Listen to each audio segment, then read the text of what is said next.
Eyeballs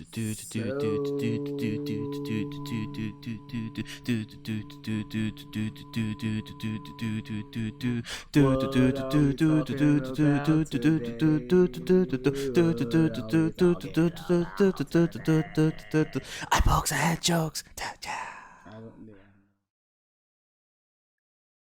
Welcome back to episode 237 of Eye Pokes and Head Jokes. I don't know why I said it that way.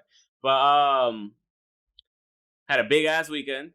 Had big dick wrestling on the board this weekend. I don't know what he has on his thing. Why'd you pull your hat down? That's what this weekend was about. That's what it was about. The BD wrestling, you know? That's what it was.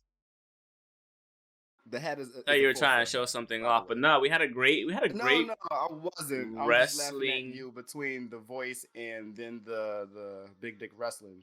You see, that's the third time we already mentioned it. So 2 more times, and it's the name of the episode. I said no, you. no, not us. No, but we had 2 big pay-per-views this weekend. 2 of them were not 2 of them. That's 1 technically for 2 days. Was Wrestle Grand Slam in New Japan Pro Wrestling over Saturday and Sunday. Announcements as well. Yeah. Oh yeah. We gotta get into that too. I forgot about that. And then on top of that, we had obviously the all important AEW All Out event this weekend, which was just that's what it was. It was a chef's kiss. Oh man! But yeah, really good weekend for wrestling overall. Honestly speaking, from both sides of the world. To be real with you, nothing. Yeah, it was just fun to watch, and we should just get straight into it because there's a lot to unpack here. But we hope everybody had a good weekend. What do you want to get into? Yes, and pretty good weekend.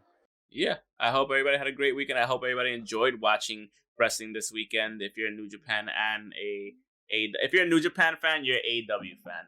That's kind of like how I see it. So you're a fan of both. Yeah. So it kind of works out that way. Based on the talent. Yeah, based on the talent and the style of wrestling and it's not entertainment, it's wrestling. So yeah. But so we're gonna start off with it can be both. Yeah, it can be, but you shouldn't gear towards one more than the other. But either way, New Japan, we had night 1, we had Wrestle Grand Slam at the MetLife Dome in Saitama. So just running through the cards real quick, we had the opening match, a Stardom special match, Lady C and Maika versus Saya Kamitani and Momo Watanabe. Okay. Saya and Momo won that fight with a Phoenix Splash, 12 minutes. First match of the actual card was Tiger Mask and Robbie Eagles versus Bushi and Hiromu Takahashi. And Robbie Eagles and Tiger Mask picked up the win. After that, we had a second match. The second match was Yo versus Sho. Sho won via referee stoppage. That's the only one I didn't watch. That's the crazy shit. Because I went ahead. I didn't know they were even beefing like that. But we'll get back to it. Yeah. Okay. So let me just say one thing. I don't know if I can't say match of the night. It's so much, and the next match is one of the great matches as well. And it's a great match. You just didn't think it would be a great match. Exactly. After that, we had the third match was no time limit provisional King of Pro Wrestling 2021 no DQ/I Quit match with Toru Yano versus Chase Owens, and Toru Yano showing a different side of Toru Yano that you don't see as much anymore. You don't see it as much anymore. But when you see Toru Yano, you're like, oh wait, you can actually do shit. Like you're actually a beast if you want to be. After that, and Toru Yano picked up the win. So he is now the provisional King of Pro Wrestling 2021. That's the one thing he gives a shit about all the time. King of Pro Wrestling, KOPW. That's the shit he cares about. So that's what he's gonna show up for. He should go to AEW for like a good couple of matches. Oh yeah, for fun. Yeah, absolutely. King of Wrestling. Oh my god. You got to go against the best in the world. He's the King of Pro Wrestling versus the best in the world. That'll be hilarious. Exactly. Look, we just laid it on a plate for you. here, Tony Khan. Come on, Oh my Tony. god. So after that, we had Kazuchika Okada versus Jeff Cobb, and Jeff Cobb picked up the win. At the end of the day, in a Finally. 27-minute match, it was a great match. Fifth match, which is the co-main event, was actually, sorry, the Okada was the co-main event.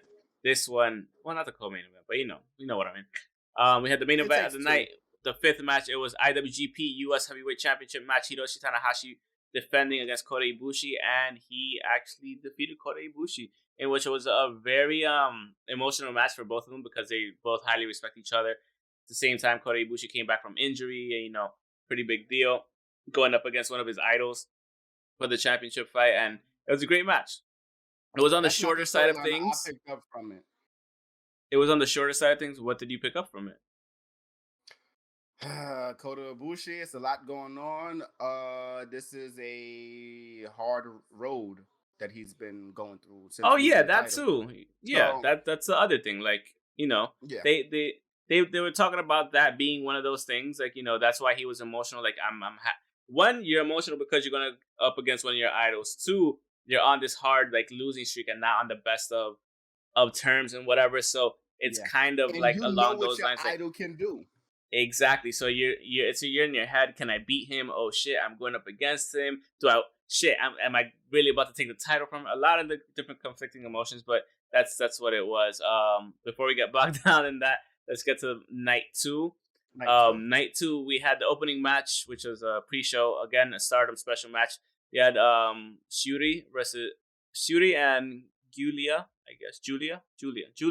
Okay, versus Saya Kamitani and Momo Watanabe. Again, I guess. No, that was a different thing. And then Shuri and Julia ended up winning that fight. First match of the night was Tomohiro Ishii and Kazuchika Okada versus Great Okada and Jeff Cobb. Empire seems to be on a winning streak right now against Chaos. So and it sounds about right because they're the anti-Chaos group. So Great Okada and Jeff Cobb ended up winning that one, like I said. Second match, we had the IWGP Junior Heavyweight Tag Team Championship match. You had Yoshinobu Kanemaru and El Desperado defending successfully against El Fantasma and Taiji Ishimori. Good, Oh, no, they didn't defend. They defeated them. Yeah. No, they won. Yeah. Okay, my bad. I thought Bullet Club held it, but yeah, my bad. So we have new champions in Yoshinobu Kanemaru and El Desperado, which is actually pretty cool to see. And they're from Suzuki-gun, right? Who's that? Yes, or Chaos. Yeah, Suzuki-gun. Yeah. That's Suzuki. After that, we had the third match was the IWGP Heavyweight Tag Team Championship match, triple threat. So you had Zack Sabre Jr., Taichi, aka the Dangerous Tekkers. Yeah, Dangerous Tekkers versus Sonata and Tetsuya Naito. And you had Yoshihashi and Hiroki Goto. Yoshihashi just be staying in these fucking matches, bro. Like in random championship matches. It's like, oh shit, okay, cool. He had a great showing last year, so I'm still going off of that. But anyways, and he's a former champion too. He's a former recently in the last year. Yeah, never open weight. No, I think triple. You're right. Yeah. So Zack Sabre Jr. and Taichi ended up defending their titles, and it was just like you said, it was chaotic, but at the same time, it was a good match. It was good for chaos. For the co-main event, we had the IWGP Junior Heavyweight Championship match between Robbie Eagles and Hiromu Takahashi. Robbie Eagles ended up defending his title successfully versus who everybody pretty much considers to be one of the best Super Juniors in the world. Period. The Super Junior to beat. Yeah, right now, exactly. The number one. So the fact that Robbie Eagles was successful in a really good match, like a really, really good match. It says a lot about his how good he is. And after that, and where he's going. Yeah, exactly. Because he has that look. He has that look. I guess he has that look in New Japan to stand out. But he has that look just as far as his body and his body of work. So the funny thing is, I'm happy to see that. when I look at Robbie Eagles, I'm like, you look exactly what a anime character in wrestling from The either white anime Australia, character, Great Britain. yes. Yeah, you look exactly that. And I think that's kind of what it's based off of. Because he I kind think of has so. that, I like, think a so. little over the... So, like, he has that look about him. Like, how they You know portray who he looks Guile like? in Street Fighter or this and that, or... You know what I Wait, mean? yes, yes, but more recently, right? He looks like Justin Chatwin as Goku in Dragon Ball Evolution. Never I know watched you, it, so I wouldn't know what you're talking about. But you thank have you for never the seen the reference. commercial. You've seen the commercial, but no, but yeah, but you're right. You're right. He has that Americanized, Yeah. um, European white Yeah. anime character. Yeah. Mm-hmm. Yeah. That is I've never hilarious. seen any of that. Like, no, I refuse. And After Kenny that, was we that have too, though. the... Kenny was that too. Still is. Yeah, no. Kenny's more just Canadian and a beast. No, but But Kenny is still like he had that look in New Japan. Kenny was more video game oriented always, though. He had that Sephiroth anime look. video game. It's not about anime video game. It's about video game. Period. I know. And no, Um, anime/video game is both. He had both looks. I guess, but. But yeah, So the fifth Robbie match Eagles is more strongly for anime. Yeah. Yeah. The fifth match, final match of the night, main event was the IWGP World Heavyweight Championship match between Shingo Takagi and Evil. And Shingo Takagi, I didn't watch this because I didn't want to watch this for the eighth time. So we had Shingo Takagi defeating. Oh no, sorry, I was confusing it with Sonata, but I'm pretty sure this was a really, really good match. I just didn't have time to watch it when I was at work. Towards the end. Well, it would have been the fourth time, not the eighth time, but still, yeah, same thing. So they have gone back and forth against each other. Yeah, exactly. That's why I'm just like. They had a couple of matches, and you've seen it you've seen it 1,000 times in tag matches as well. Yeah. And I knew it was gonna be a good match regardless. Like, excuse me, I'm sorry for yawning because like I just had 2 pork buns, like toasted pork buns, and like you should have had a fucking monster then. Yeah. Well, let's get through this, and you can reap the rewards of the toasted pork buns. So yeah, so far, like from what I've seen, the best match of the night mainly comes from night 1. Honestly, I'm pretty sure Show vs. Yo was awesome. What the fuck?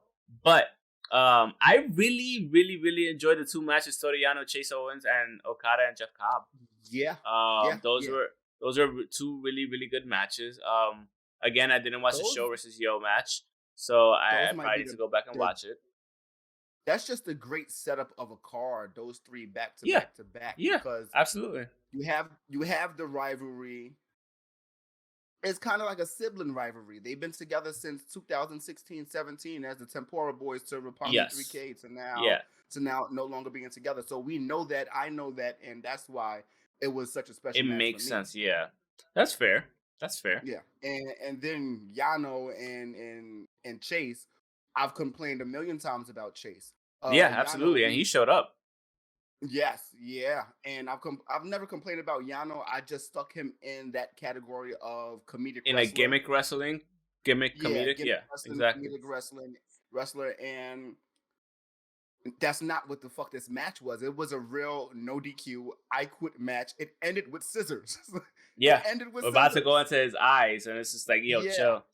So so I had to tweet that, like, yo, y'all did an amazing job. Fucking Chase Owens, I can't complain anymore.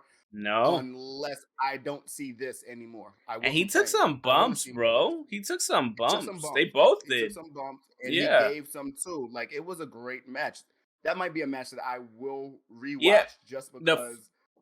How often do we get great Chase Owens? Exactly. And the funny thing is, like, for me, it's like, when I saw the initial, because I couldn't look at the schedule for it without seeing the results, but when I saw the time, how long it took, I was like, wait, 28 minutes for Toriyano and Chase Owens? I was like, the fuck is going on? So that's why, that's what I'm saying. I was like, almost a 30-minute match. I was like, get the fuck out of here. So I went to I went directly to that to watch that one directly. I could watch Show and Yo later because that's gonna be good regardless. That's how I felt because I know what I'm gonna get from Show and Yo. But I was just like, why the fuck did they give him close to 30 minutes? Why? And then following that, you had almost another 30-minute match with Okada and Jeff Cobb. So you had three according to you, because again, yeah, 3 back to back, and technically 4 if you put the main event too.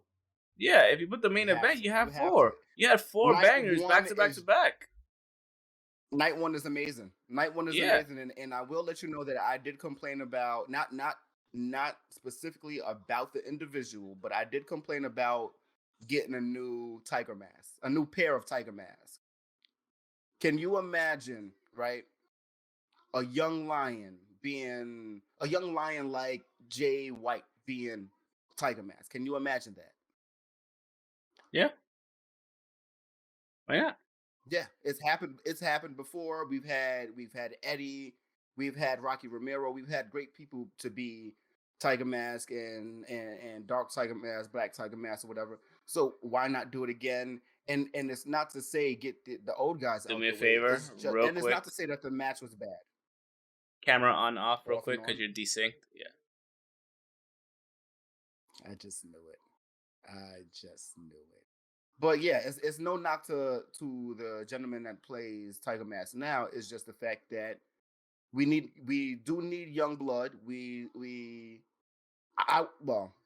I feel like we need young blood, and we don't really have that many people that can that's really rejuvenating New Japan as much, right? Yeah. We have a lot. We do have a lot, but Gabriel Kidd, he can be Tiger Mask. Let him do whatever he needs to do to get there. He has the ability to be that, but he does have to get there. And not anybody could just be Tiger Mask. What I'm saying is, absolutely, we just need a little bit of a change. I want to see Black Tiger Mask again. I want to see Tiger I'm being Mask really childish right now, by the way. I'm like, I don't know what you're doing on the so you know how when you have the mouse pointer turn into a hand, I'm picking your nose with it as you talk. Oh, so you're like doing.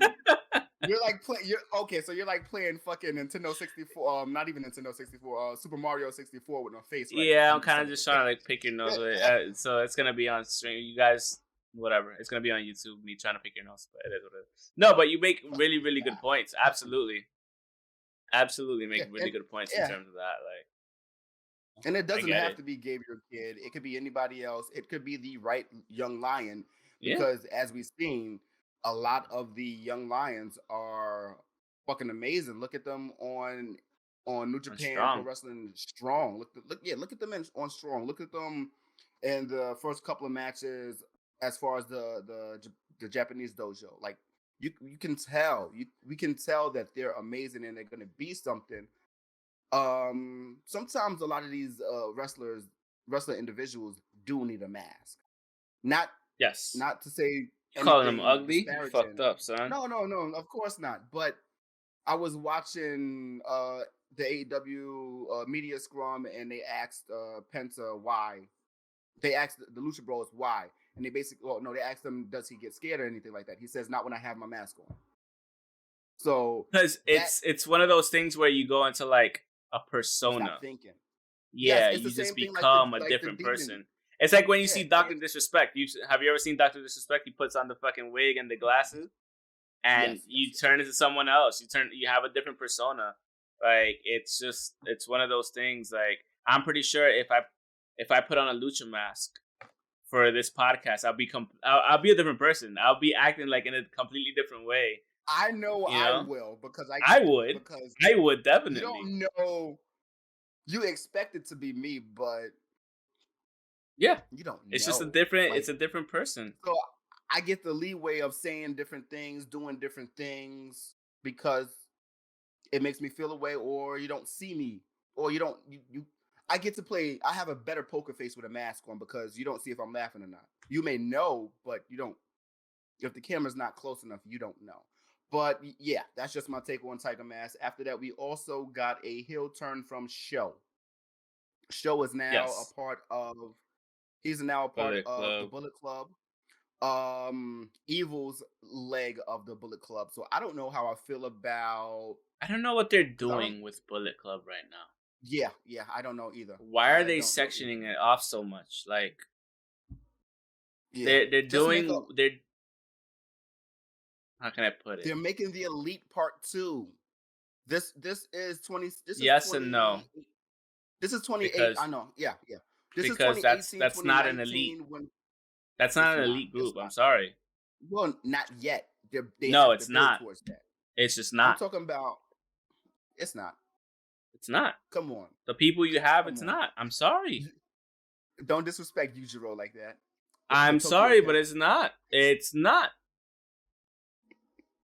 No, I get it. I'm just saying it looks like they're trying to do a version of that, but what would be the point of making another offshoot of Bullet Club when we saw how that went in 2018, 2019 when they kicked out the Elite and the Elite started AEW, right? So what is the point of that? I've said it before. Just make your whole new fucking group. But make a whole new faction. Yeah, you don't have to be part of Bullet Club for that shit. You don't have to be a part of that. The whole point of Bullet Club. Yeah, the whole point of Bullet Club was, foreigners, the foreigners, non-Asians, non-Japanese, or quote unquote the gaijins of the group. Like it's a bad term, but still, like. No, it's just they use it in that's what it. Yeah, exactly. So that was the whole thing about it. But now it's just like, what's the point? Like, I think this is gearing up towards an eventual break anyway, like a different sect or whatever. But like, Evil never made sense for me to get into the Bullet Club, and then all of a sudden supposedly he's the leader of the Bullet Club, but Jay White's the leader of the Bullet Club. Yeah, he's just the leader of that leg. Yeah, and so it's like a good selection of people. It's a good selection of people. It is, but they're not. It's Taiji Ishimori. It's Evil. But that's the other thing. Like, why is Taiji Ishimori on that side? Because he's probably yes. Because the thing is, he was the first. He was the first, like, because Kenta is Japanese to get pulled. Yeah, no, exactly. And Kenta's not on that side. Why is Bone Soldier on that side? Exactly. So I don't know. I don't know what's going on with the storytelling. I don't know what's going on with the bookmaking on with that. But hopefully they splinter it and it becomes a different group altogether, which I feel like it should. Hopefully. But hey, whatever. Give it a year. So do you think we'll get a better story of what's that leg of Bullet Club supposed to be when the G1 happens on the 18th, or by the time it ends, or by the time I don't know. By the time I don't know. We get our I think they have 3 days for Wrestle Kingdom now. Yeah, we have 3 days. I mean, we'll get into that afterwards. After we speak about the G1, but yeah, we do have 3 days now of Wrestle Kingdom, which is very exciting. So because we're talking about announcements from now, pretty much announcements from watching Wrestle Grand Slam in Saitama, they announced a G1 Climax 31 entrance, and also they announced that Wrestle Kingdom will be 3 days. It'll be January 4th and 5th, and then the 8th. I thought they were saying Grand Slam, not Wrestle Grand Slam. That the New Year's Dash would be the 8th. So I'm pretty sure in between they have one show, which is New Year's Dash, and then Wrestle Kingdom, or maybe they just do it after the fact. So I wouldn't be surprised if like there's a little shakeup in between if they want to fit that in, or if they just, if they're acting out Wrestle New Year's Dash for an extra Wrestle Kingdom night, which I could also see. I hope not. I mean, I'm just saying it would make sense. New Year's Dash doesn't have to be the first thing. I mean, it doesn't have to be like the beginning of January. It could be towards the end. It's still New Year's, even if it is the whole month. But yes and no. I'd say it has to be within the first 10 days, but you know what I mean. Like, yeah, but it's a pay-per-view. It's the build-up. It could be the first thing, the fallout from Wrestle Kingdom, night 1, 2, and 3. Because the way I see how Wrestle Kingdom goes is night 1 and night 3 going to have the same performers, and night 2 is going to have some of the same performers, but not most of them. Because I think that's part of the thing that matters, is that we saw a lot of matches that had the stipulations of if they win tonight, they go on to the night 2, right? I don't think we'll get that for all 3 nights. It wouldn't make sense. And everybody gets to be on the pay-per-view as well. Everybody gets to be on that specific pay-per-view. I mean, we'll see what they do with it. But it is cool to see 3 nights. I'm happy about that. So, as we said, the G1 Climax 31 is starting. Go ahead. You got the participants? Yeah, I got them. Okay. It's starting September 18th in Osaka. I don't know why I said it like that. It's in Osaka. That's also wrong. Osaka. And it's going to be 19 events for 33 days. And the final block days are going to be in Yokohama Budokan and the Nippon Budokan. And the grand final is going to be again in Nippon Budokan. So it goes from the 18th of September to the 21st of October. Perfect, because that's right before I go on my trip to what's it called? That place, Florida, Orlando. A whole nother state. Okay. Yeah, exactly. It's Horror Nights, bitches. And Harry Potter World. Gonna get my wand, motherfucker. Anyways, so yeah, we have Block A entrants are Kota Ibushi, Shingo Takagi. Okay, I'm sorry, let's do this right. Kota Ibushi with his 7th entrance, 5th consecutive, and the 2019-2020 winner of the G1 Climax. Then we have Shingo Takagi, 3rd entry, 3rd consecutive entry, and he as of right now, is the IWGP World Heavyweight Champion. Tetsuya Naito, his 12th, because he can be. Okada was in it before too. Tetsuya Naito. That wasn't smart. Whatever, man. You put your best of the best in there. Tetsuya Naito, 12th entry. Match has to be a title match. That's crazy, right? 12th entry, 12th consecutive entry. 2013, 2017 winner, yeah, for Naito. Zack Sabre Jr., 5th entry, 5th consecutive entry. Great-O-Khan, his debut entry. Toru Yano, 16th entry, 15th consecutive entry. It's crazy. Tomohiro Ishii, 9th entry, 9th consecutive. Kenta, 3rd entry, 3rd consecutive. Tangaloa, his first debut. Well, his first entry, his debut entry. And I could have sworn he was in it last year. Yeah, I don't know. Or maybe that was just New Japan Cup that we were thinking about. Because he was in the New Japan Cup. Yeah. And then they have a million fucking tournaments. Yeah, exactly. So it's kind of hard to keep up. And then we had Yujito Takahashi in his 8th entry, 2nd consecutive entry. That makes up A block. So Kota Ibushi, Tetsuya Naito, Zack Sabre Jr., Great-O-Khan, Toru Yano, Tomohiro Ishii, Kenta, Tangaloa, and Yujiro Takahashi make up Block A. Block B is made up of Hiroshi Tanahashi, 20th entry, 20th consecutive entry, 2007, 2015, 2018 winner, and the current IWGP US Heavyweight Champion. Kazuchika Okada, 10th entry, 10th consecutive entry, 2012 and 2014 winner. Hiroki Goto, 14th entry and 14th consecutive, 2008 winner. Yoshihashi, 5th entry, 2nd consecutive entry. Sonata, 6th entry, 6th consecutive entry. Taichi, 3rd entry, 3rd consecutive entry. Jeff Cobb, same, 3rd and 3rd. Evil, 6th entry, 6th consecutive. Tamatanga is his 4th entry, but his first in the last 3 years. So he's been out of it for quite a while. And Chase Owens in his debut entry. So Block B is Hiroshi Tanahashi, Okada, Hiroki Goto, Yoshihashi, Sanada, Taichi, Jeff Cobb, Evil, Tamatanga, and Chase Owens. So after that showing from Chase Owens, I expect a lot better. Yeah. After the showing for today, he needs to have more than 5 points. Yeah, at least. Yeah, like we don't need you to win, but have a respectable point pool. If Toru Yano can have close to like 9 points in 1 year, then you could have, Yeah. I don't know who I want to win each block. I do need Sonata in the final. I'll say that. because Jay White is not in this. Okay. Because Will Ospreay is not in this. Those are two of the big fucking hitters that are absent. You have to have Sonata finally make the final. Possibly against... It can't be against Kota, because then Kota is going to win that again. And then he's going to be a 3-time back-to-back. I don't think they're going to do a 3-time back-to-back. I think they might do a Tetsuya Naito thing. Or Zach.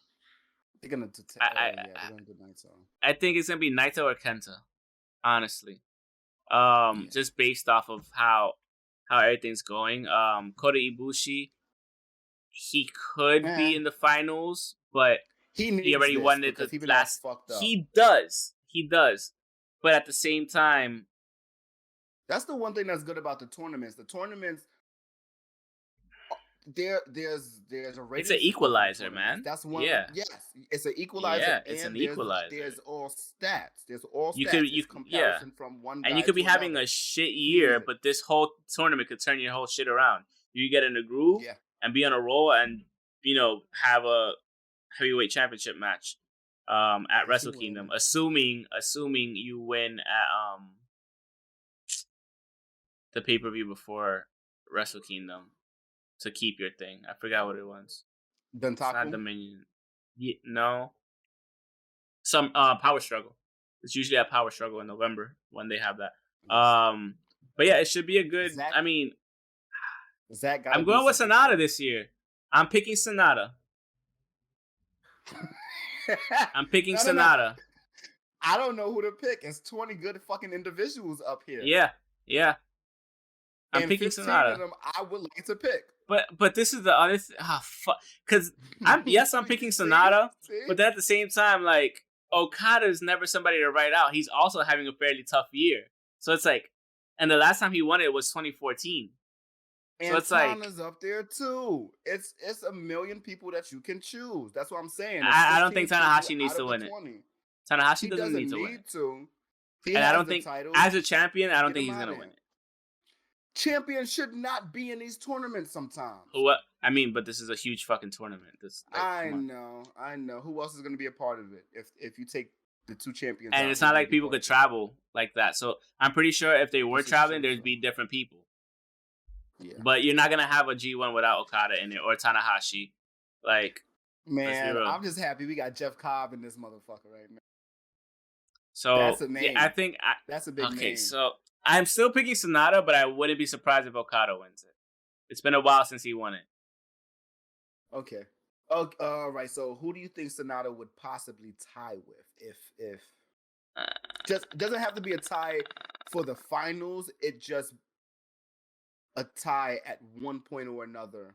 They're going head to head as like the storylines usually. Oh, for the tiebreaker. Yeah. Okada. That's how it should. That's how it. Depending on the schedule, that would make the most sense between the two of them.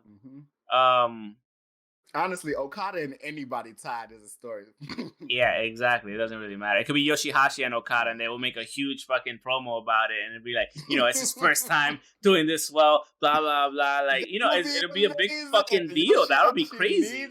Yeah, exactly. That'll be nuts. Yeah, that'll be fucking dope. And then let him heel turn and let him go back. Exactly. Let him come to America, right?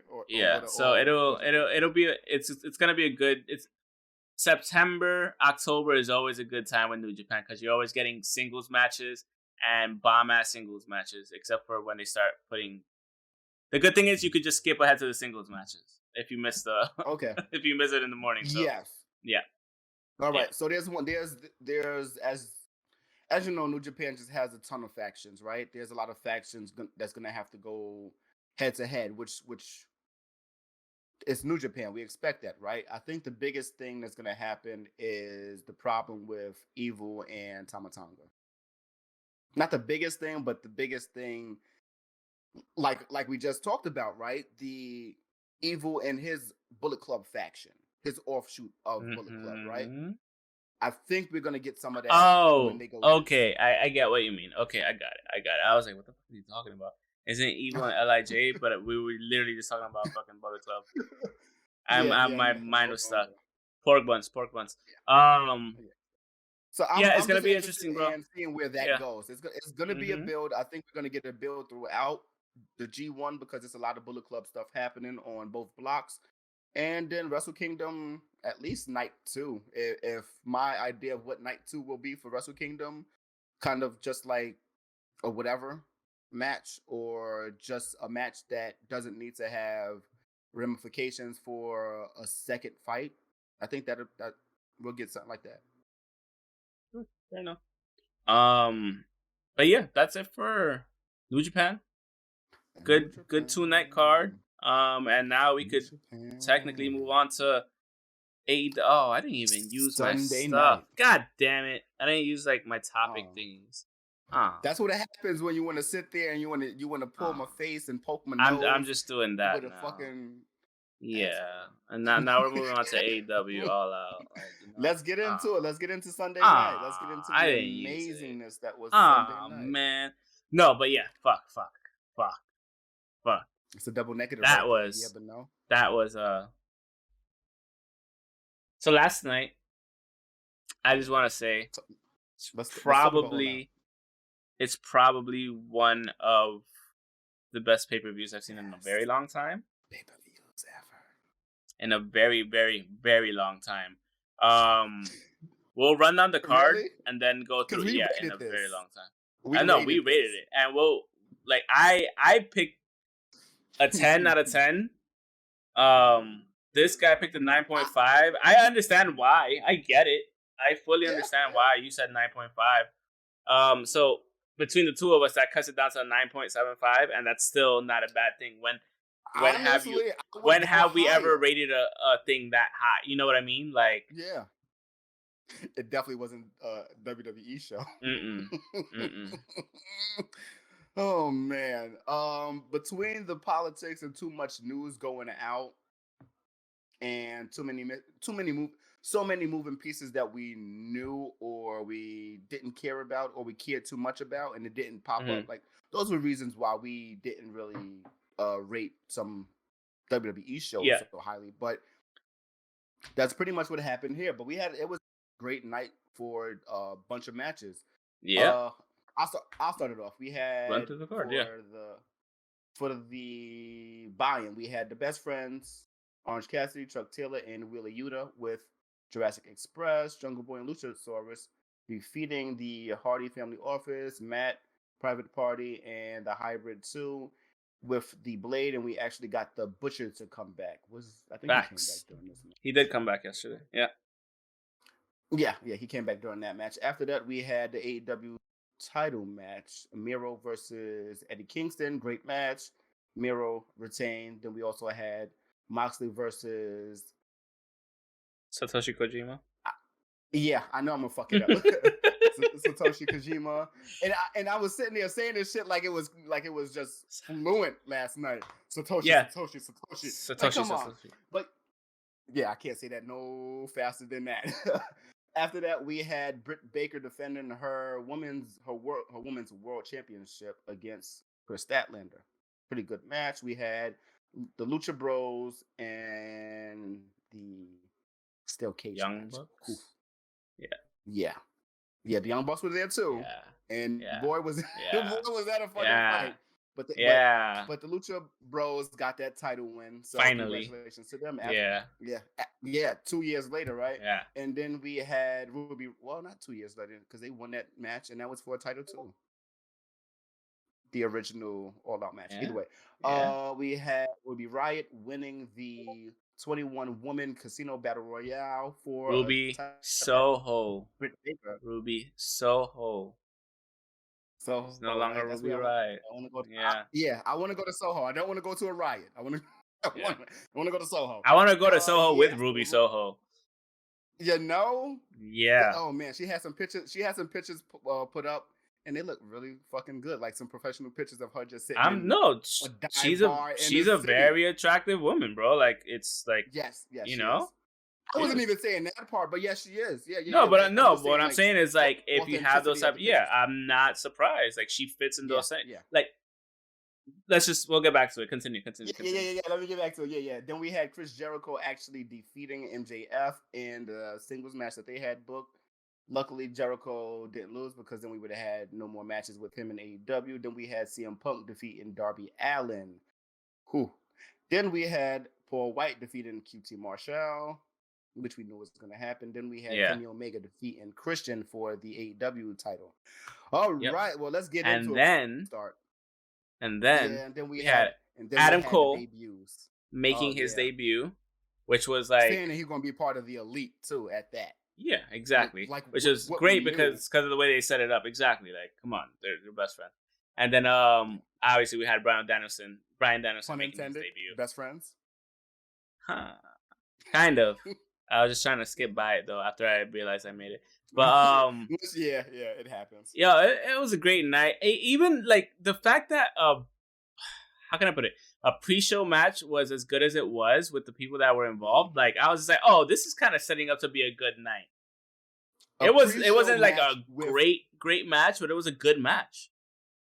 With about 15 fucking individuals. Yeah, it was a 10-man tag, and it's like if you had a good 10-man tag with a lot of near falls and like a lot of spots, like and this was a pre-show. You don't usually go that hard in the pre-show, but guess what? They picked the right people to go hard during the pre-show. Yeah.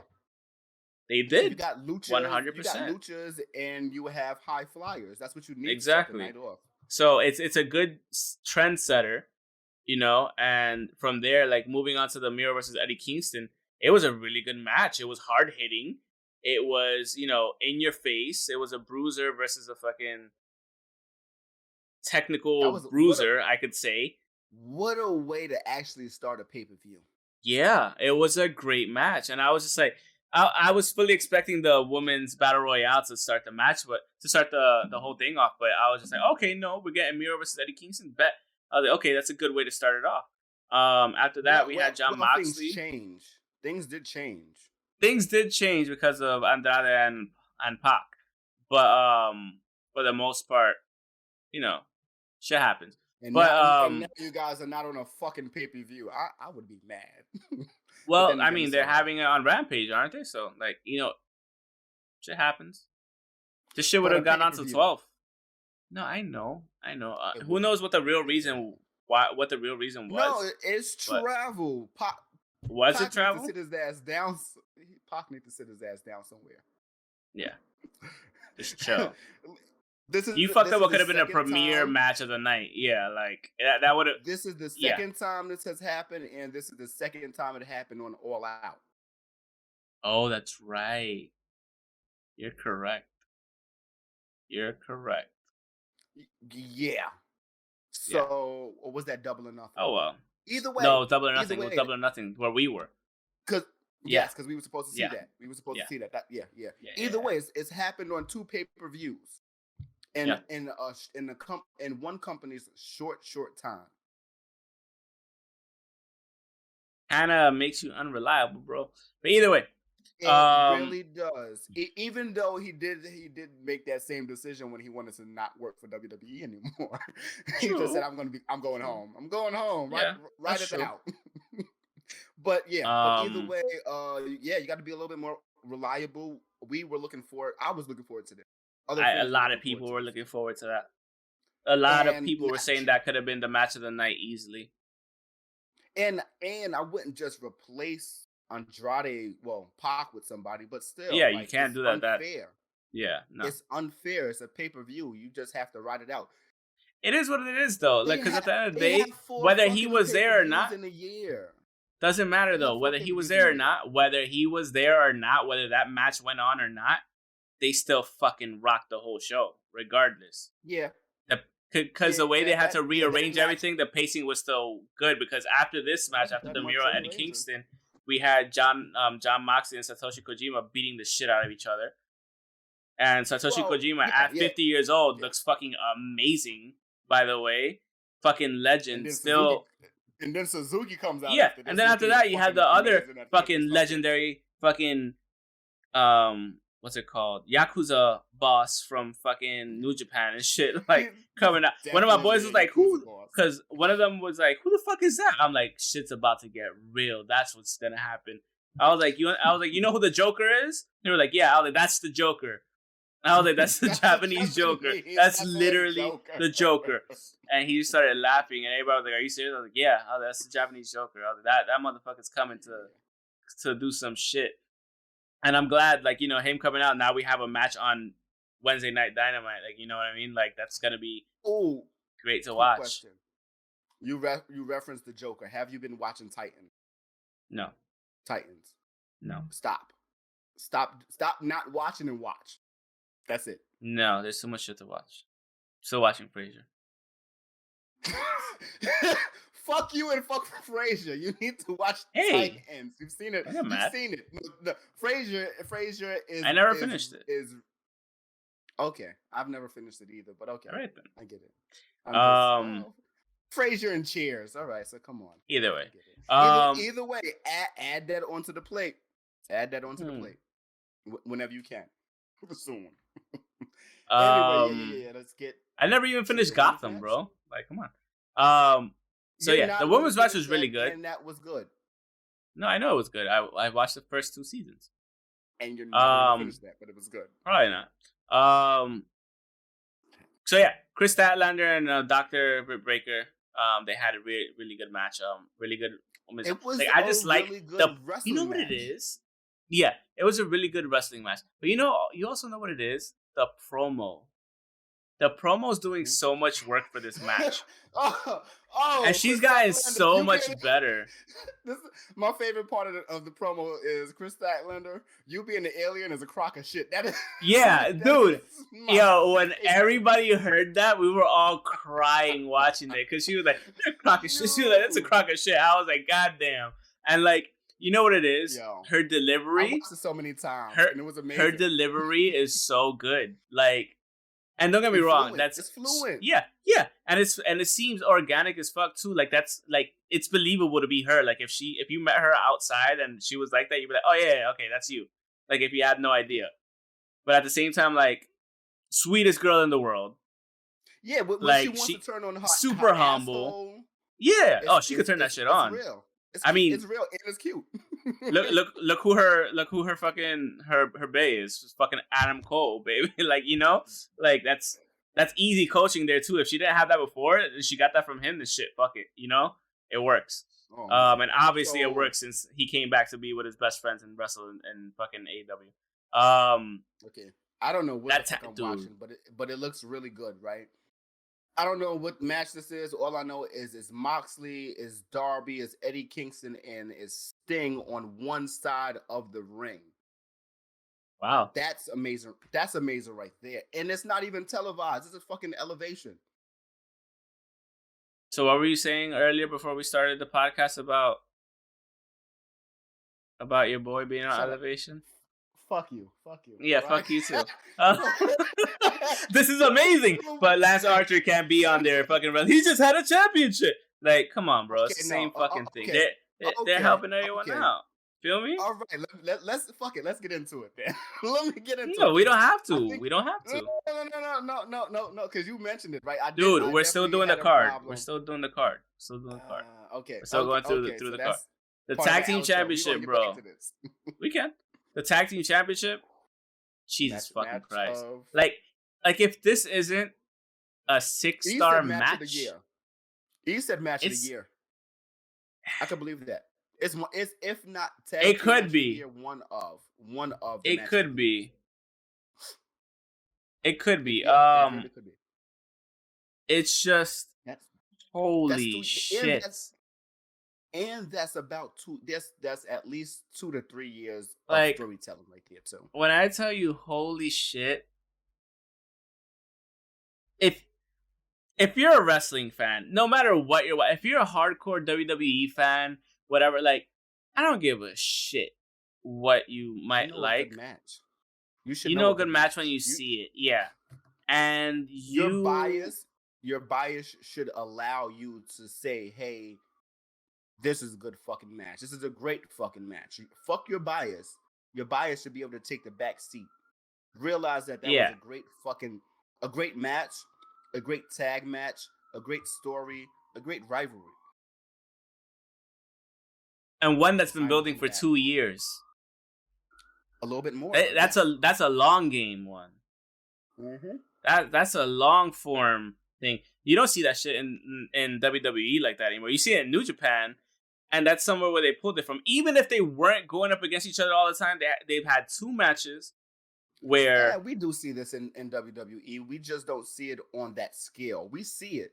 It's just never on that scale. The thing is, you see it back to back, month after month after month, because of the fucking pay-per-views involved all the time, month after month after month, and they go up against each other 5 times instead of spread out in AEW like it should be every 4 months. And those 5 times, every 3 months. They do mention the history.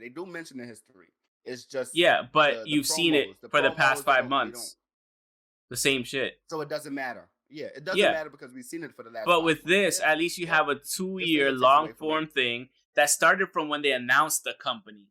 When they had the press conference, when they got into a fight at the press conference. From the very first thing. Yeah.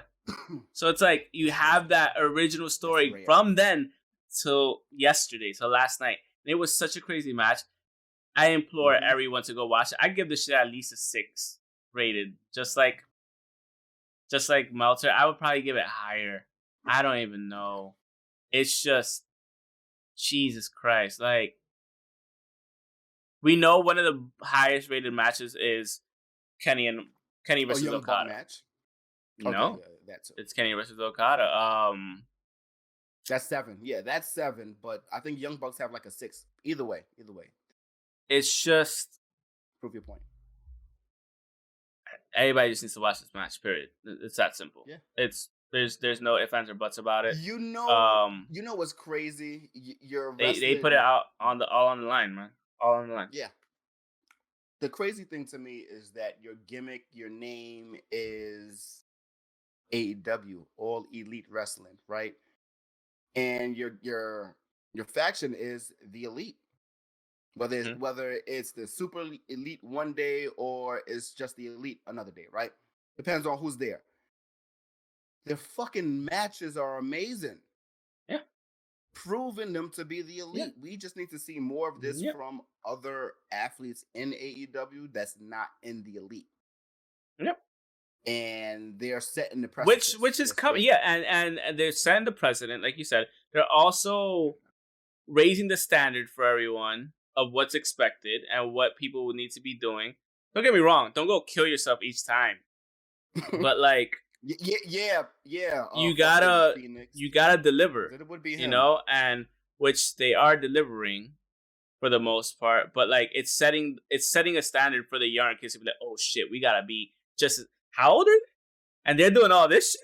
Like, we gotta be nicer than them, and that's what they're doing. That's what they're mentoring them for. That's why they're putting them on Elevation and on Dark and doing all these things, because it helps with that. That's why these wrestlers that you just said are on Dark or are on Elevation in a match on YouTube. It's true.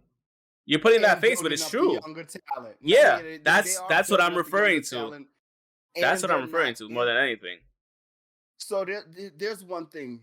There's one thing that WWE is doing that AEW is not doing, right? Well, it's not even them. But the fans, it's more so the fans. The fans hate the fact, the fans would agree with me, why is Moxley, why is Lance Archer on YouTube shows? They'll say the same thing about Ricochet or whoever on Main Event, who may or may not have may or may not have had a title with that company, but they have to work every show, right? So it's the same no matter where you go. It's really the same no matter where you go. Yes and no, but you don't see most of them on those shows. That's the thing. They show up once in a while, yes. You're not going to have Roman on Main Event, ever. You're not going to have Seth. You're not going to have... Shit, you're not even going to have Kane over there. I'm talking about AEW. I don't care about fucking WWE right now. I don't even want to bring up WWE. I don't either. I'm sorry I did that. But yeah, it's just a comparison. I'm just saying that I've seen that complaint for Main Event, and I'm doing it over here for Dark and Elevation when I shouldn't. The difference is... Look at me. I'm just gonna... Yeah, the difference is Main Event is just because they have a bloated ass roster with too many people to have on there, so they have to have Main Event. And a million shows. Yes. They have about 8 shows. Elevation and Dark is about putting up the younger talent. That's it. That's the main difference. Yeah. No, that's the main difference. Because this one's a younger company, so they have to do that. That's all. Well, shit. The other one's about having way too many people. So what the outside of that, and especially with the way they're switching NXT, so it's like that's it. Yeah, they're gonna switch back. They're gonna revert back to just not even YouTube, just the network days. That's how I feel. I feel like they're gonna revert back to the network days. They're going backwards over there. Anyway, so we had a casino battle royale. Ruby Soho. It's gonna take a while to do it. No, or you could just say Ruby. You could just say Ruby. I've never even said her name that many times. Exactly. In a night. Exactly. And so damn. I will say 100%. I do not agree with her winning. Well, is it great to see her there? Yes, but Thunder Rosa should have won that. I'm just saying. I'm happy Thunder Rosa took the L. Too soon for me. I get it. The storyline is too soon for who? Too soon. Actually, it's too soon for both of them. Honestly, I think it's too soon for both to win. Ruby and So who would you rather have had won? I don't know. Somebody that's gonna just put on a good match, Jade, and lose. Yeah, maybe. But maybe it's too soon for her to win too because we haven't seen much from her. But yeah. This is the reason why I'm saying it's not too soon for Thunder Rosa because I expect she's already been part of AEW for a while. Now, even if she hasn't been like actually signed for AEW that whole time, she's had multiple appearances, multiple titles. Yeah, she's been there, so it would have made more sense. Had multiple overall. title opportunities too. Exactly. That's fair. The next title opportunity that she gets, I expect her to win. Especially coming off of that match, the unsanctioned match that she had with that is the other thing. That is the other thing. She won that match. Right about that. She won that match. It's too soon for that to happen because I expect her to win again. And she can't take it away from Britsburg too early either. That's the other thing. Yeah. Because she's on a roll too. Or maybe the story would have to be that tonight Britt has your number. But I think it would be too soon. No, because it's too soon for me, for her to lose the title and her to go up. Thunder Rosa won that fight, right? You said? Yes, she did. So yeah, I mean, in the future, you can just do a program where like, oh, yo, I beat your ass. Like, I want a shot at the title type shit. It's an easy promo, but I still don't. I don't expect that until next year. Yeah, yeah. To me, it's very similar to Kenny and Hangman. It's too soon. Fair. Jericho. I'm just glad Jericho won. Give it to Jade. It's honestly a lot of women that can have that opportunity to go against her. But Ruby Soho, congratulations. I don't know who else would have or should have bested her. Because I didn't know. I saw her name. No. Ty she's dope, but she's not good. She's not good enough. Sky Blue. She's brand new, so if Ty is not that, if Ty. Damn, why are you shitting on Sky Blue for? I'm kidding. I'm sorry. Anyway, anyways, it's all good.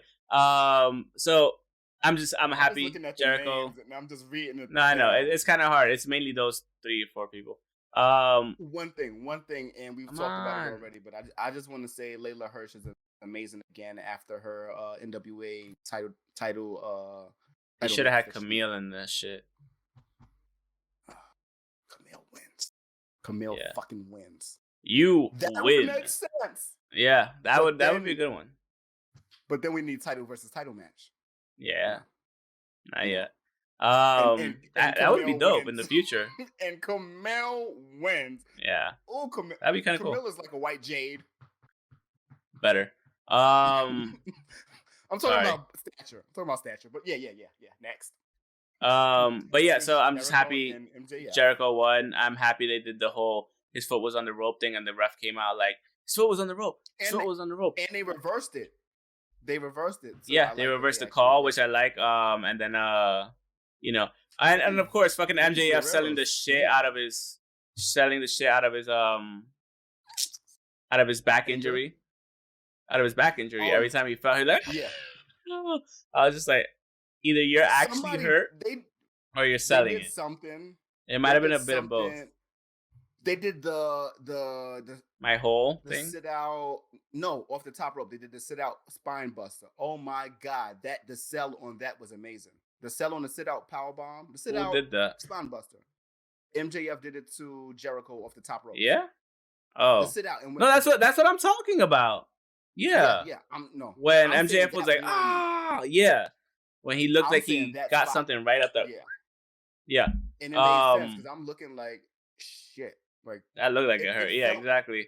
So for a second, I was like, wait, did he actually get hurt or not? I was like, yeah, I thought he did. The selling of the whole match, the from both of them beforehand, yeah, it was awesome.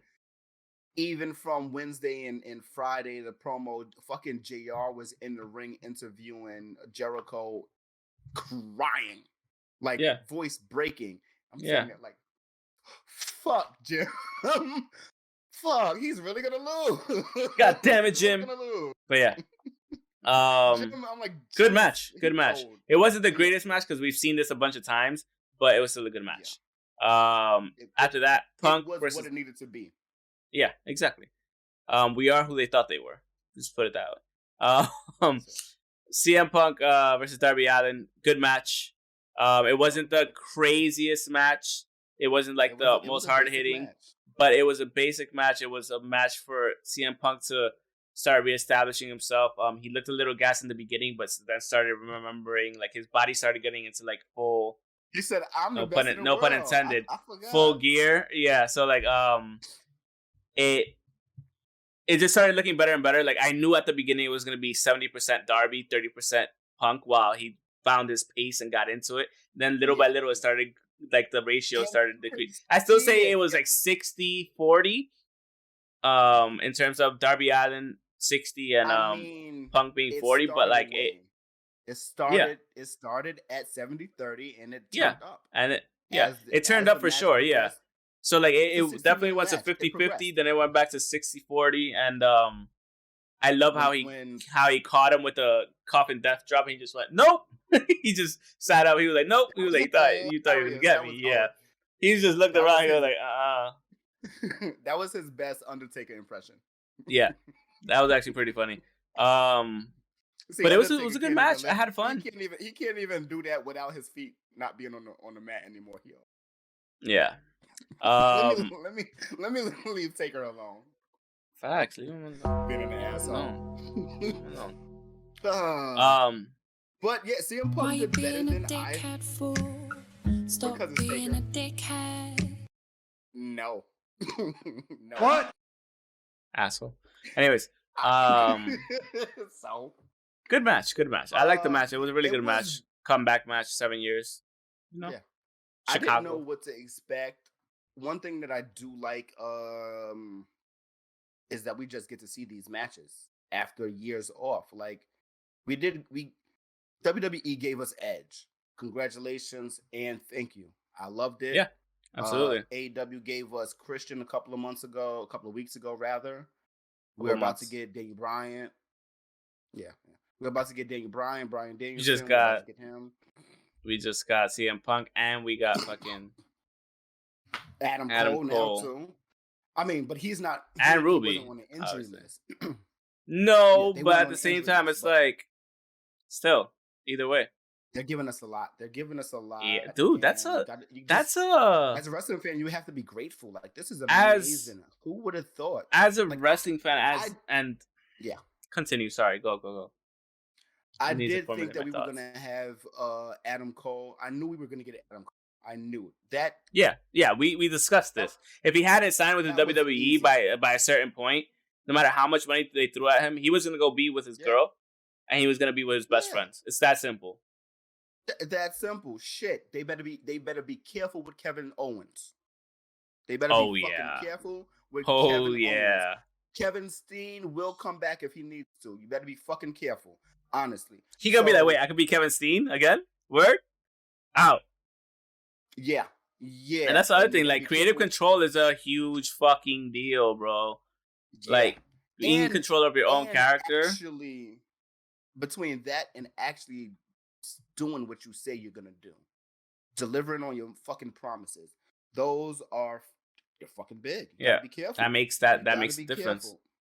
It makes a big difference. Like being tight knit. Not Darby. Well, his name is BD now. Danielson and Punk, they both said being able to keep a secret between the office meant a lot. It's a huge deal. Yeah, the whole Brody Lee thing. And they both referenced that same thing. So if you can't do that, if every week dirt sheets are saying, "Oh yeah, this person's talking about that," and it's true, the fuck I want to be there for? I can't take a piss without somebody not knowing. So all of those, and that comes down to the integrity of the staff overall, of the higher ups. Like nobody fucking knew. So like when they see something like that, it's like, holy shit, they kept this secret. And it's not like it's a bad thing, but yeah, we didn't know he was coming. We just thought he might have been. There were inclinations, but it was either this year, last year, next year, some other year.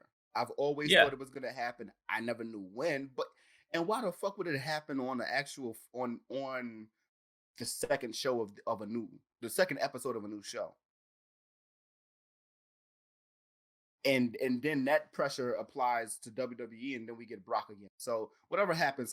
But you get Brock, Kenny, and Brock Oldberg and Becky Lynch. And now maybe I just saw another report of they're trying to call the Undertaker back. It's like, oh my god, call his ass back. I got more time for old jokes. I got more time for AEW, bro. That's all it is. Okay, so we don't need to go through the rest of the card because the championship match was a great match too. Like, let's not front. We both know what we're getting. Kenny won. Paul White was whatever. We knew what that was gonna be. It was gonna be a squash match. Yeah, it was a piss match. Go use the bathroom. Go use the bathroom real quick. Type match. But the thing is, and this is what the pay-per-view meant to a lot of people that were even huge WWE fans. There were like 3 huge WWE fans in the room when we were watching it yesterday, and they were just like floored at what they saw. They're like, "Why is this so good?" Fucking room. What room was this on Discord? It was our gaming room. Oh, fuck you guys. Our gaming group. But Doc was there too. I should have called you. My bad. Anyway, shout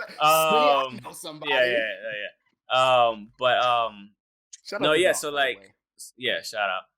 But today, like, I was like, they were just so floored by it. They're like, this is amazing. And then today, while one of my boys is streaming, I'm on his stream talking to him. He was like, dude, I've never had a pay-per-view convince me so thoroughly to just like not abandon the brand, but make a smooth transition from WWE to AEW. He was like, cause if you could have pay-per-views like this, then, it's a lot. He was like, it's just such a breath of fresh air. He was like, it was no bullshit. It was wrestling. It was promos. It was promos that were made just for the wrestling that made sense. He was like, and their promos are so much better. I was like, you're naming all the things. I was like, dude, this is why I've been telling you to watch AEW for a while. This is why I've been telling you to watch these pay-per-views. Fucking podcast. I was gonna do it. I was gonna tell him, come on, but I think he was streaming. But no, yeah, like he was the one saying this, and like he's just tired of WWE shit. He is 100%. I was like, dude, I've been telling you, just come over and watch it. I'm like, you've been spending your time at NXT watching NXT become something that you can't recognize anymore, and they just practically killed the brand from what Triple H built it up to. I was like, I told you to come watch this. Dude, if Triple H leaves, that'll be fucking nail in the coffin. If he leaves, he's starting his own brand. He's starting his own brand. I don't want him to go to AEW, and I don't. No, absolutely not. I want him to have him go to like Cody. PWG or something like that. Or PWG. And elevate that. Either way, I want him to do the Cody thing. You do the indies for 2 years, and then you make your. He doesn't need to wrestle. He doesn't need to wrestle. No. Well, maybe no. just pop up. No. Okay. No. Okay. No, he does not need to wrestle. No, he does not need to wrestle. He can just roam around all the indies, say that he's there, and be a fucking talent scout for his own company. Yeah, that's the point. That would make more sense. He doesn't need to wrestle. I don't want to see him wrestle. Who the fuck? He don't need to wrestle anybody. He can wrestle anybody, but he doesn't need to. And he's old, and his last match was his last matches.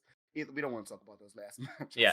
But either way, like watching AEW last night, watching All Out was such a breath of fresh air. Like it was just like, damn, this is what pay-per-views. And the thing is, this is the thing. We see pay-per-views like this all the time on like New Japan. Let's not front like we don't see these quality matches all the time.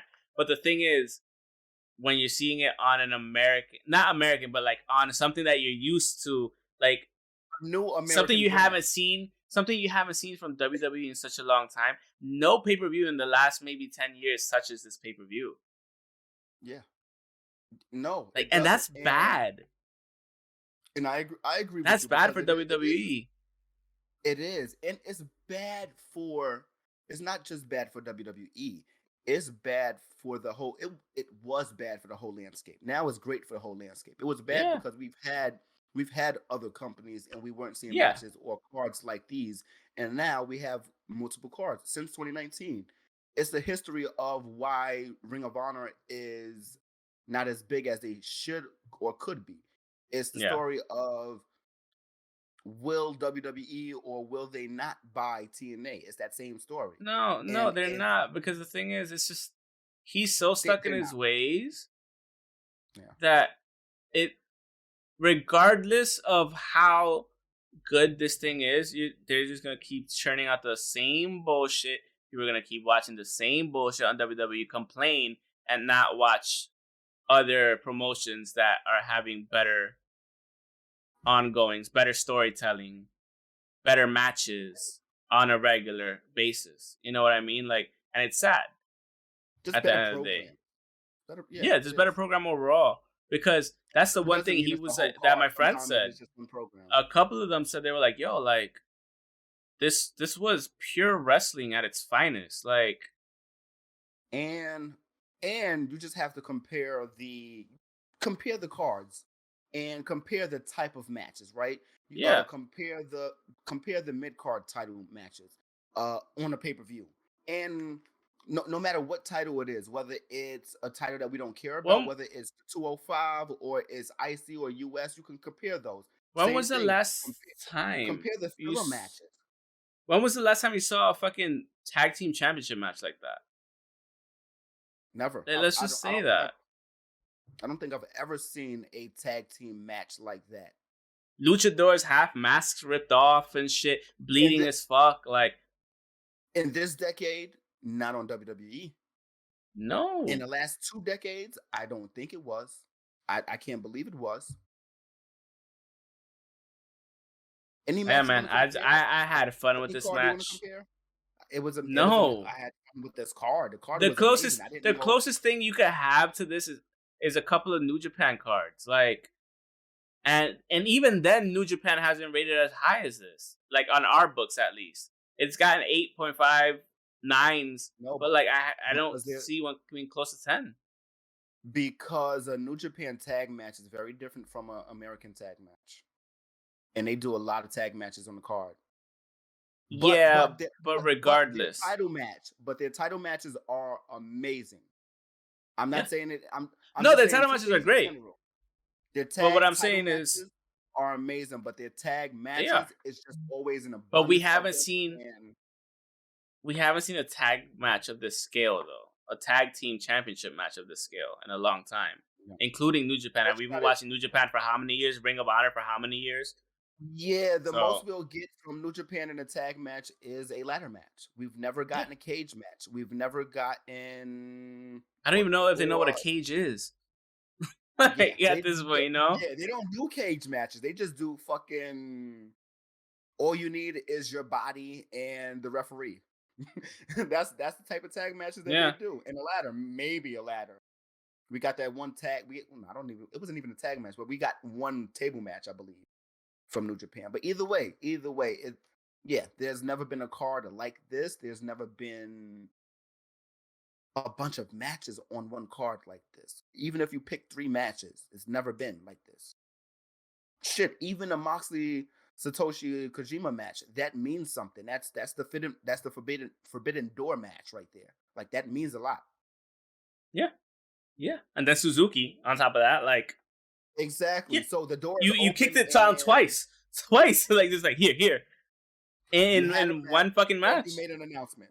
You had a match and you made an announcement for this Wednesday coming within up. the same pay-per-view. Wednesday. Fuck the Fallout. I'm not. Yeah, I don't give a shit about that. I'm watching for that match. I'm not watching for the Fallout. I'm watching for. I'm watching for that match. Exactly. Suzuki. Yeah. So either way, this was amazing. Every match meant something. Every match meant something. And if the match didn't mean something, it wasn't on the fucking card. Even a match that should have been on the card that we missed out on, that meant a lot. That is going to mean a lot on Friday when we get to see it. So exactly. Either way, like, every match, it was a great job. Every team or every individual that won the story behind why that person won, how he won, how she won, how they won. It was just like, I think it was the most complete pay-per-view I've seen in a very long time. Let's just put it. I was a little confused about one thing though. And the fucking debuts, just icing on the cake, you know. We got 3 fucking debuts. We got an in-ring we got 2 in-ring debuts. We got CM Punk and Paul White. Those are in-ring debuts. Yeah, and then 3. That's 3 with Ruby. Okay. 3 with Ruby. So it's a lot of debut stuff, and it's just like, icing on the cake, all day, dude. When that fucking everybody lost their fucking minds. I said, I was so upset, and then I was you freaked it. I said, I was like, okay, whatever, but the energy that he's bringing, I like. Yeah. Like I said, I watched the media scrum a little bit. Actually, just finished it. It finished at like 6 something, but whatever. Either way, I watched it. I watched his. I'm gonna always call him DB. BD. I watched DB. No, I don't want to call him that no more. It sounds bad. Either way, DB. Watching him on the media scrum, and it's just like, okay, he has this energy. It's not. And that's the thing. It's not just CM Punk energy. It's Punk energy. CM Punk says he just want to fight these guys. No, DB says, I want to fuck these guys up. I want to show them that I know I'm the best, but I want to go against them and show them why I'm the best. Same words, bro. Practically the same words, but slightly different. Slightly different. Yeah. I said that's why I said practically the same words, but like, yeah, man. He was saying so good. He hasn't fought a lot of people. Like, he fought Kenny Omega in like 07 or some shit. It's not 07 anymore. It's been a while since they've gone and fucked things up, just like they always do. Did you get that reference? The song? Oh, come on, you suck. Stain? Come on, get the fuck out of here. No, forget it. You fucked it up. It's fine. Okay, whatever. Also, we running out of time anyway. I was confused about one thing. I was confused about Moxley actually having the 3rd match, aka the 2nd match of the pay-per-view, but hey, whatever. Pacing. It's like pacing. I said, yes, it's pacing, and that match actually meant something. It didn't mean anything. Well, it meant something all the way around, but Forbidden Door. And I want to say shout out to him being the GCW champion. He had his GCW Game Changer Wrestling logo on that he came out in. So he lost it to Bandido, though. Huh? No? Didn't he lose it to Bandido? Bandido's a GCW. Oh, I'm sorry. I was reading PWG. My bad. Yeah, that's Bandido's a PWG on Raw. Yeah, you're right. Okay. No, he took it from Matt Cardona. He took it from Zack Ryder. That's right. And one defense. Well, the first defense. Hey, at least Matt Cardona had something. Shit. Yeah. More than WWE ever gave him. I mean, they gave him a title once. Intercontinental Championship for 24 hours. Well, actually less than 24 hours. Yeah, that was last. Shout out to the Miz though. Either way, we're wrapping up. So get back to your last Archer comment before we wrap up. Lance Archer. Yeah. So the point that I was saying was, yeah, he just had the title and he had one title defense and he lost, and now he's on Dark. Yeah, but you were saying it. You were saying it like they have no business on there though. That's the way I was taking it. Not that he has no business on there. Of course, uplift your brand, uplift your company, uplift the shit. Do the work. Do the work. Okay, so what's the problem? And you're one of the opening matches. That's also another problem. I have. That's not that much of a problem. It's not that big of a problem. I just had an issue. Not really a big issue. I'm watching Elevation and I see him coming out and he's fucking up whoever's in the crowd, whoever's in the back. I get it. That's his thing. But I would be a little upset if I've been with AEW from the start of the pandemic, right? He's been there from the pandemic, right? A little bit before. A little bit before, right? And he was always there. He's always held down the ship. And it feels like the title was a consolation, even though it's not that company's title. My thing is, I feel like you're acting like this is somewhat of a demotion instead of realizing or thinking about the fact that all of these people there are bought into what they're trying to do for the company. You know, that's the way I'm looking at it. They're bought into trying to elevate everything else. That's why it's called elevation. That's why they're having matches with these people. Even if it's on YouTube, I understand where you're coming from. But they're looking at the overall picture and they're all bought in. That's why CM Punk is there. That's why Daniel Bryan is there. That's why they had fucking Adam Cole come in. Like, these are people that can help elevate other people. These are people that can put other people over. So that's how I'm looking at it as a company thing, not the individual. And I think, and if you see, for example, just the reason why you should have an issue with it if Lance Archer doesn't have an issue with is because of what he did on New Japan Strong with Hiroshi Tanahashi when he lost and how he talks to Hiroshi Tanahashi about, yo, this is an honor, blah, blah, this and that. He's that guy.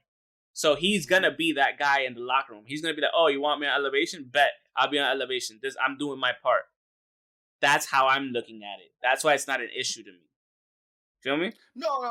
And it's not that big of an issue. And I do get that. I agree with everything you said. Like, yes, you have to uplift the brand, the company, and all the extensions of the brand if you can. And he is highly capable of that. Absolutely. My thing is just, it looks like a fall from grace. You just had the title. Luckily, they gave you one title defense that you actually accomplished, right? It just, not that it doesn't look like a demotion. It just looks like, okay, it just looks like a consolation. It looks like the moment where I don't know what to do with him. Fuck it, let's give him a title for a thank you for a while, even though it's not the it's not the AEW title. It's New Japan, but it's still part of the partnership. And I do get that they did throw him in there. Maybe they didn't just throw him in there, but maybe they did throw him in there just because they didn't want Mox and Tanahashi to have that match so soon. Because I think that's something that they're building up to with Mox going against majority, if not all, of the New Japan talent. So I see it. I do see it in one hand, but it still feels away to Lance Archer to me. It looks like they're to you. That's the funny thing. Like, I'm pretty sure he has no issue with it. Yeah. You have a personal issue with it when he probably just like, I got you. Because to me, like I said, everybody's bought in. That's why a lot of people are going to AEW because of the project that's going on. You know. And also, I do want to say a lot of the shit that I do just bring up is just random thoughts. Whether it's random thoughts. No. I know. It's just like a random, like, oh shit, why is this going on? But no, I have those random thoughts all the time. Yeah, just shit to talk through. Because even the same thing that I was saying last week about Darby Allin, right? It's the same thing where I was saying, he's over, and I might be over him because, right? That's how it came off a little bit. I get it. It's now I got to give that individual time to breathe. They're not supposed to be superstar talent at that moment, but they can turn it on and off. Yeah. If that makes sense. Either way, I agree with you. I got it. Yeah. You got to uplift the complete brand of things, not just yourself. Exactly. So I do like it. I just also think there's a lot of other people that they can utilize on. Yeah, absolutely. But hey, and sometimes you just need people on there. Yeah, what if they just want to be on there? This is true. Keep them from being rusty. Exactly. Yeah. Everybody has. Sometimes you just need to be at a house show, like that type of deal too. So yeah. Just get your groove, like Stella. Anyways, yeah, no, that was a bad one. But I think that's all we got. This is that would be good. This has been a very long episode.